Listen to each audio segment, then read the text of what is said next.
अस्सलाम वालेकुम मेरे प्यारे दोस्तों, उम्मीद है कि आप सब खैर आफियत से होंगे। मैं ताहिर कुरैशी आज आप लोगों के लिए क्रिस्पी चिप्स की रेसिपी लेकर आ गया हूँ। बहुत ही मज़ेदार रेसिपी है।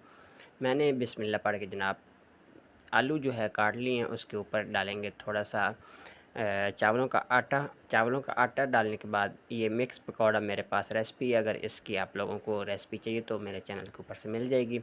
थोड़ा सा नमक ऐड करते हुए इसको जनाब मिर्चें डालते हैं। उसके बाद थोड़ी सी हस्बे ज़रूरत आप लोग नमक मिर्च जो है अपने टेस्ट के हिसाब से डाल सकते हैं। नमक मिर्च डालने के बाद इसके ऊपर काली मिर्च थोड़ी सी डालते हैं। बहुत ही अच्छे और क्रिस्पी मज़ेदार हमारे जो है ये चिप्स बनते हैं। थोड़ा सा कॉर्नफ्लावर डालते हुए इसको दोस्तों मिक्स करते हैं। मिक्स करने के साथ साथ इसको 2 से 3 मिनट आप लोगों ने इस तरह करते रहना ताकि ये आलू से अंदर से पानी निकले और ये अच्छे से जो है ऊपर मसाला जो है वो चिपक जाए। उसके बाद गरम ऑयल के अंदर आप लोगों ने डालने हैं।